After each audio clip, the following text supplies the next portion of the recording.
tanpa terganggu oleh keinginan-keinginan lain, bahwa fondasi nomor satu yang dinilai bukan menang kalah, tapi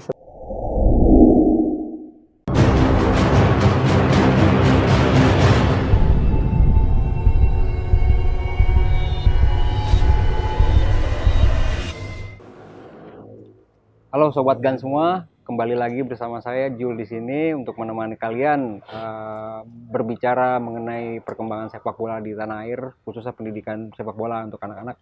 Kali ini saya ditemani oleh Kang Ahwani, Kang, selaku praktisi sepak bola, juga penasihat dari Garuda Anak Nusantara. Gimana Bang sibukannya hari ini nih? kesibukannya tadi makan cuanki dulu. Makan cuanki.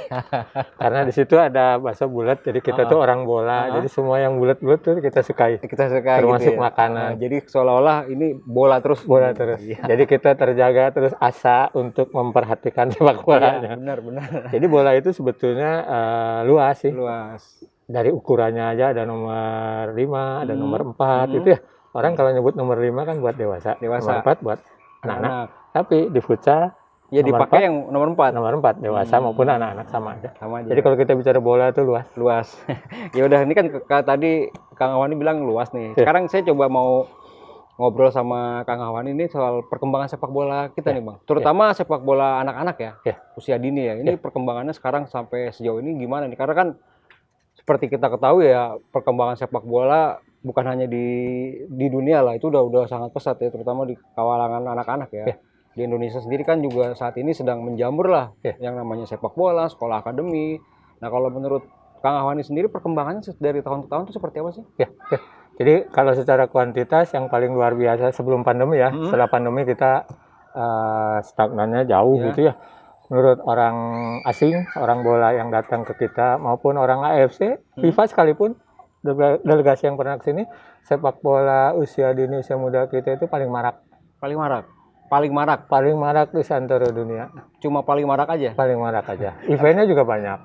Tapi ketika disebut festival, isinya nggak festival. Apa isinya? Jadi festival itu kalau menurut FIFA grassroots guideline-nya kan untuk melihat perkembangan individu pemain.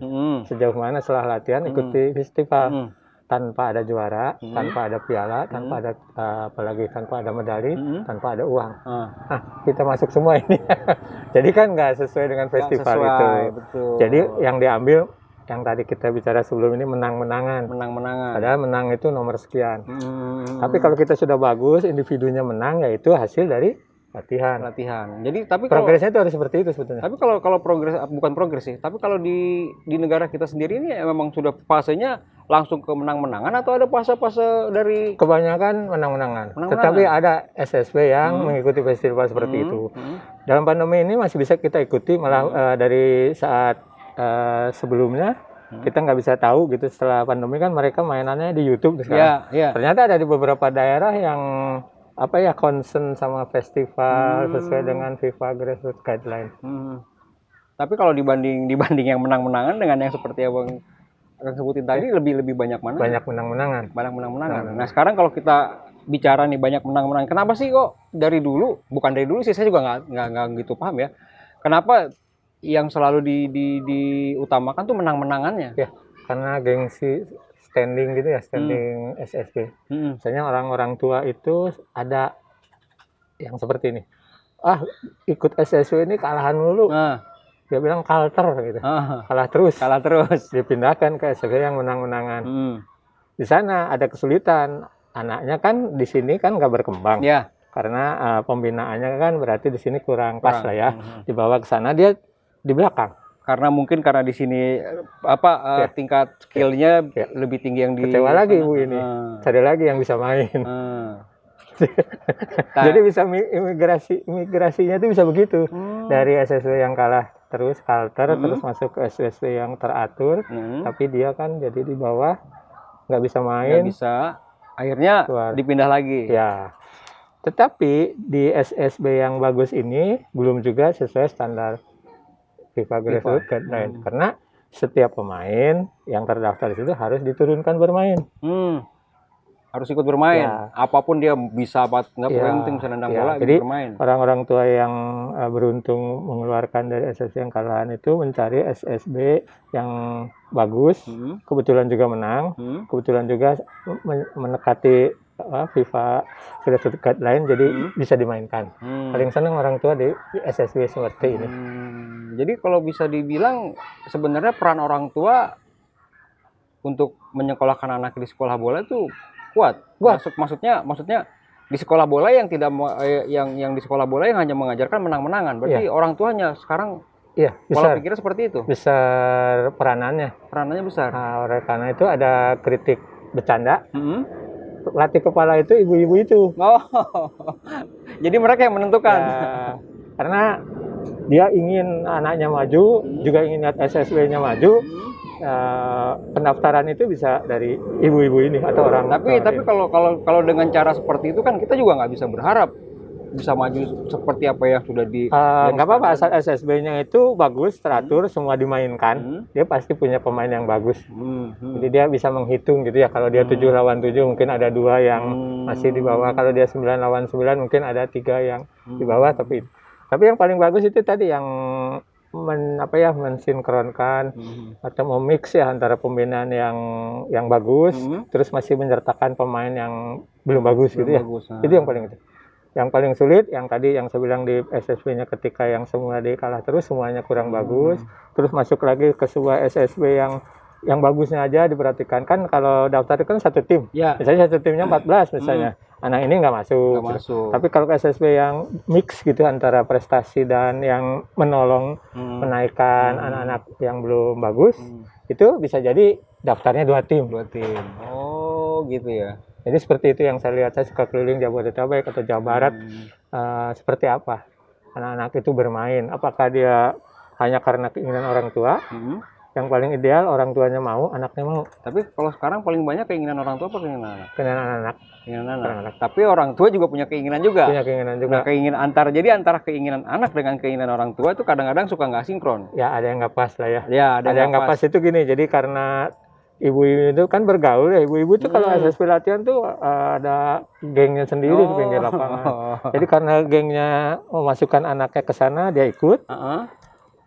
Jadi anak itu dibawa gitu ya. Tapi teman yang lainnya itu anak yang ngajak, Bu, saya pengen ke SSB. Jadi ada dua tipe anak-anak. Satu ikut ibu atau bapaknya masuk SSB itu, atau ada yang keinginan. Nah, yang umumnya yang bagus yang datang dari kelompok keinginan anaknya sendiri. Karena dia punya willpower ya. Dalam psikologi olahraga itu willpower bisa menandingi talent. Bisa mengalahkan talent malah ya. Seperti itu. Karena keinginan kuat untuk bermain ya. Secara psikologis. Kebanyakan ini yang jadi. Tapi kalau seandainya nih, kalau kita misalkan kita bicara mengenai yang antara pola pelatihan yang benar dengan yang menang-menangan. Ini kalau kita misalkan semua sekolah sepak bola ini memiliki ide yang sama. Jadi menang-menangan kita tinggalkan dulu, itu kira-kira bisa nggak? Mestinya bisa ya. Mestinya bisa. Tapi belum bisa. Sekarang itu apa? Kendalanya di mana itu? Kayaknya itu tadi pengaruh orang tua tuh bagus gitu ya, penting buat kelangsungan SSB itu. Karena dari mulai pendaftaran, transportasi yang barangkali juga jauh tempatnya, barangkali juga makan siangnya berat loh itu. Jadi sekarang seolah-olah ya memang orang tua pengen mengharapkan anaknya langsung jadi Ronaldo kalau begitu dong. Ya seperti itu kali ya. Tapi nggak jadi-jadi juga. Nggak jadi-jadi juga ya. Makanya kan kalau hanya berbicara soal menang-menangan kan. Tanpa dibarengi dengan skill yang bagus, tanpa pelatihan yang bagus juga kan, itu akan. Tetapi dari semua yang ada, artinya ada yang latar belakang talent, ada yang latar belakang willpower, ada yang belakang ikut orang tua atau orang tua yang lebih mau, ada juga anak yang mau gitu ya.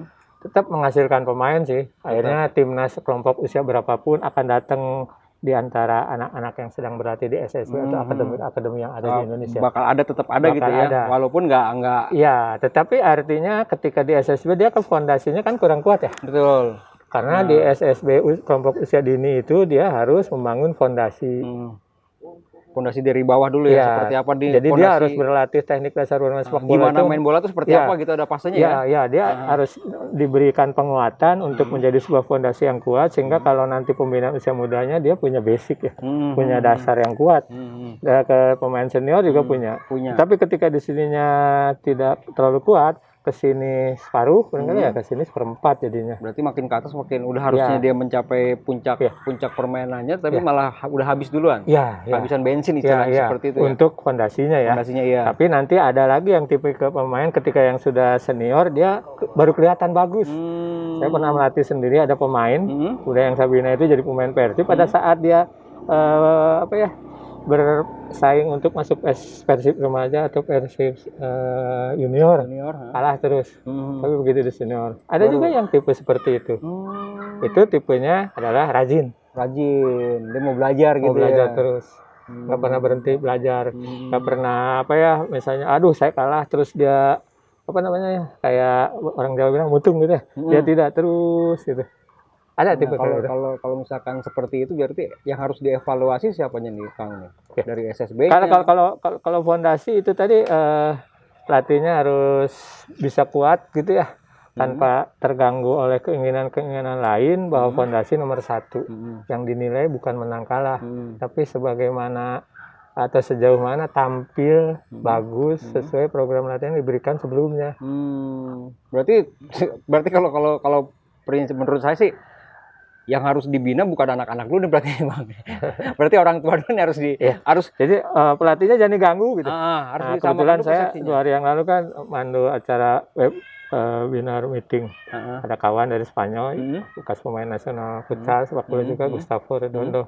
Dia bilang kita harus pandai memanage, menghadapi situasi di mana orang tua seperti take over coach, like dia bilang head coach gitu. Head coach seperti pelatih kepala jadi. Ya seperti pelatih kepala. Jadi tidak di Indonesia aja. Oh, semua di luar negeri pun seperti itu. Ada, tapi persentase di sana kecil, di sini besar. Di sini lebih besar ya. Kalau mau tipikal yang di Amerika Serikat, karena saya mengamati kalau dulu sepak bola Eropa, sekarang sepak Amerika Serikat. Laki memang di Piala Dunia hanya ikut hilang, tapi perempuannya 5 kali juara dunia. Oh gitu malah. Nah, itu ada semacam jurnal, isinya itu foto-foto ibu atau bapaknya yang bagus buat ngebina pemain. Fotonya itu menunjukkan seperti ini. Waktu latihan ibu bapaknya jauh. Terus waktu mau pulang latihan berdiskusi sama pelatih, ada yang harus dilatihkan di rumah. Orang Amerika itu biasanya halaman depan atau belakangnya kan besar.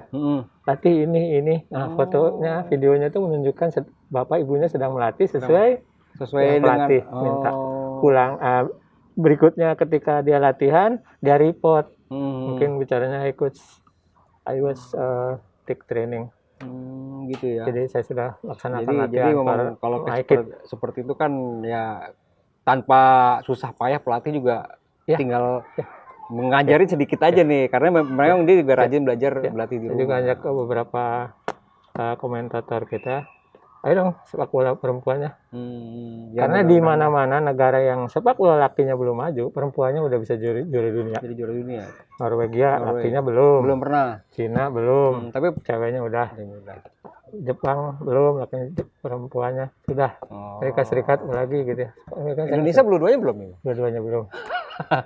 Tapi sekarang SSB udah banyak mulai memix, karena sampai 12 dia bisa main antara laki perempuan. Perempuan dicampur dulu untuk sementara. Saya cerita kemarin ponakannya Pak Timo, Claudia yang di itu ya BSD, kan itu main sama teman-teman cowok. Dia striker. Jadi dia pencetak gol terbanyak. Malah jadi pencetak gol. Yang lucu dalam sebuah pertandingan mungkin sudah diketiknya man of the match, dikasihkanlah sama Claudia, terus difoto, terus di video kan jadi lucu ya. Man of the match, padahal dia perempuan. Bergabungin ya. Saya kan bercanda bapaknya, bapak itu kayaknya panitianya nggak siap. Iya Pak, nggak apa-apa lah, pokoknya tahu anak saya perempuan. Ya gini Kang, makin menarik aja sih perbincangan, tapi untuk sementara kita rehat sejenak dulu sahabat GAN, nanti kita lanjutkan dengan pembicaraan yang akan lebih menarik lagi bersama Kang Ihwani. Terima kasih.